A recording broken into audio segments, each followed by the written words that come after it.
טוב, רבותיי, אנחנו פותחים את חומש שמות. כידוע, בראשית זה רק ההכנה לשמות. והנושא של חומש שמות זה עם ישראל. שהוא מתחלק לשלושה חלקים. דבר ראשון זה יציאת מצרים, דבר שני זה מעמד הר סיני, דבר שלישי זה הקמת המשכן.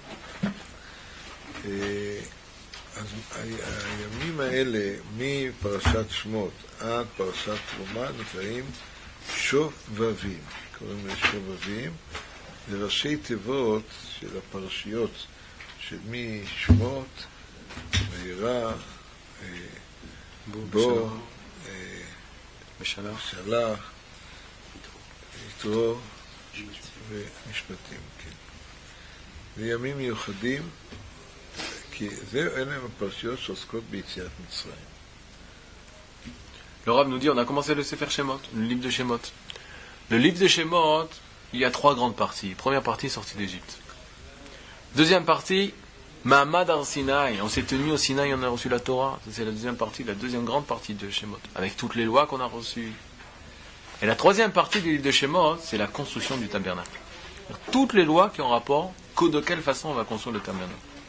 Cette période-là, lorsqu'on commence le livre de Shemot, s'appelle la période des Shovavim. C'est quoi? C'est les Rachetevot, les lettres premières de chaque paracha. Shin, c'est Shemot. Vav, c'est Vaera. Bet, c'est Bo. Bet, c'est Beshalach.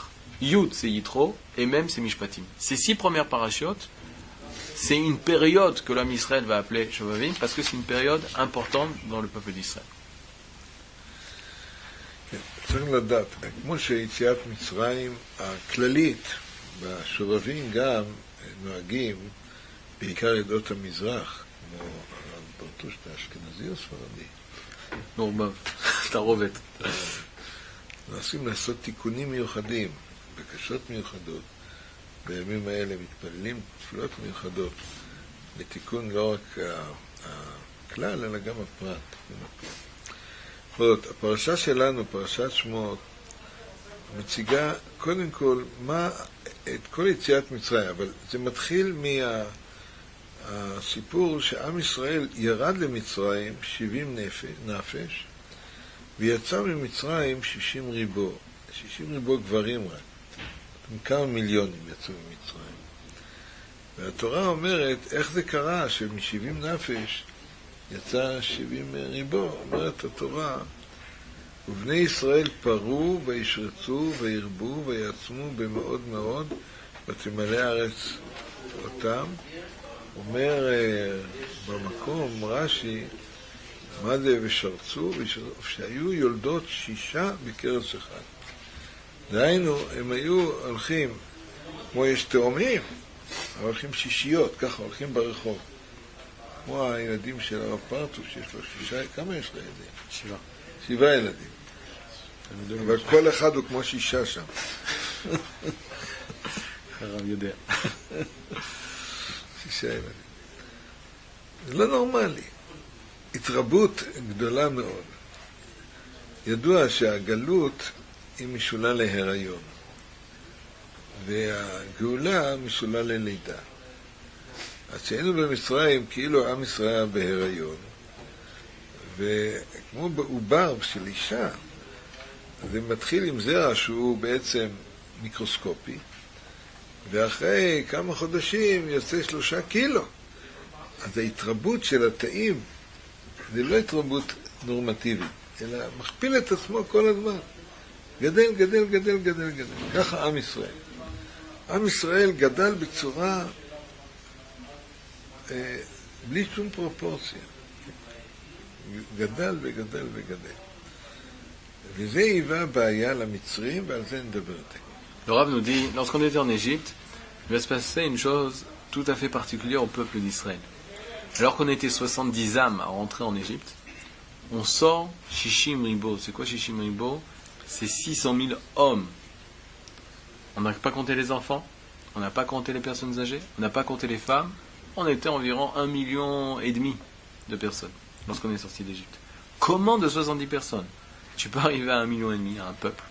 Et la réponse, c'est que lorsqu'elles étaient en Égypte, les femmes juives, elles donnaient naissance à des sextuplés. T'es par 6. Donc comment c'est possible? Tu peux pas dire que ça peut se passer. Alors aujourd'hui, bon, Hachem, il y a de plus en plus de jumeaux, etc. On fait attention à ce miracle. Mais à l'époque de la sortie d'Égypte, à l'époque où on était en Égypte, elles naissaient par 6. Et le Ham Israël a grandi grâce à ça. On voit que la Torah, elle met en avant énormément cette période où sortaient 6 enfants de chaque et là, qu'est-ce qu'on découvre? On découvre que l'évolution au niveau de la naissance du peuple d'Israël, c'était pas naturel. C'est pas une naissance qui donne d'autres, etc.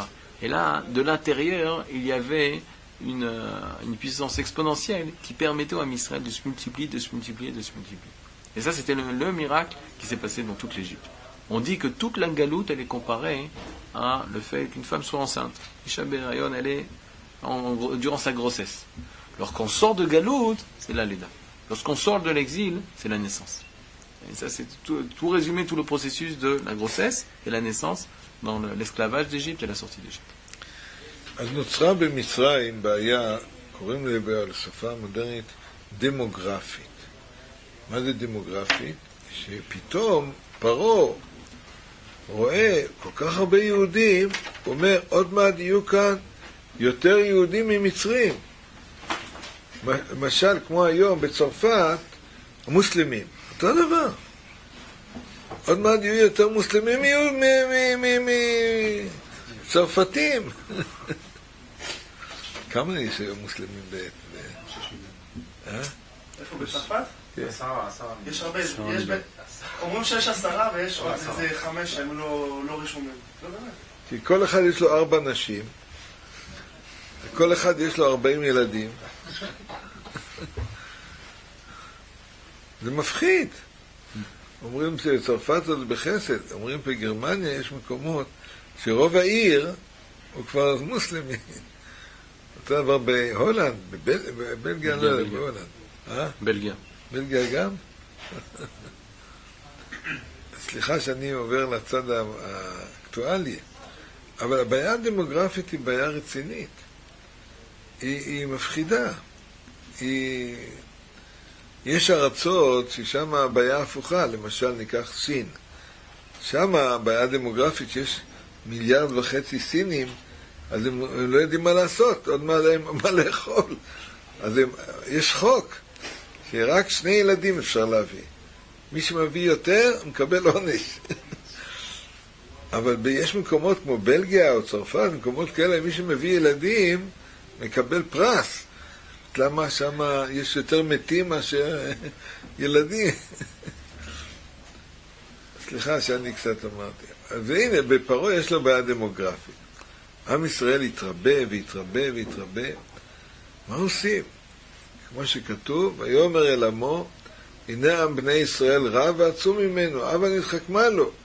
פן ירבה, ואת תקראנה מלחמה, נסוף גם הוא על שונאינו. ונלחם בנו, ועלה מן הארץ, וכל זה. מה עושים? Le Rav nous dit, lorsqu'on était en Égypte, il y a eu ce fameux problème démographique. On retrouve aujourd'hui même ce problème démographique, que ce soit en France, que ce soit en Belgique, ou en Europe, dans toute l'Europe, où les gens de la nationalité du pays dans lequel ils se trouvent ont été dépassés ou sont dépassés par les émigrés qui sont venus s'installer dans leur pays. En Chine, c'est le problème inverse, où il y a tellement de personnes qui sont en Chine et qui se développent au niveau démographique, que le problème est inverse. Mais en Égypte, c'est ce qui s'est passé. Pharaon ne savait pas. Il dit, voilà, on a un peuple d'Israël. Il faut faire attention que c'est la première fois où on parle de peuple d'Israël dans la bouche de Pharaon. On a un peuple d'Israël, mais qu'est-ce qu'on va faire avec ça? Ils sont trop grands. De peur que si on a des ennemis qui viennent contre nous, ils vont s'allier à nos ennemis, ils vont faire la guerre contre nous. Alors, de quelle façon on va pouvoir résoudre le problème démographique du peuple juif? דרך אגב, גם במדינת ישראל, היום, בעיה של הערבים, יש כאן ערבים רבים, והפתרון שמציע בנימין נתניהו לבעיה הדמוגרפית, לחלק, להקים להם מדינה. להגיד, כל הערבים נוסעים שם, היהודים כאן, הערבים שם, שלום, ביי. גם לא יש בעיה דמוגרפית. מה הפתרון באמת של פרעה, ומה הפתרון שצריך להיות באמת למדינת ישראל? זה מעניין אתכם?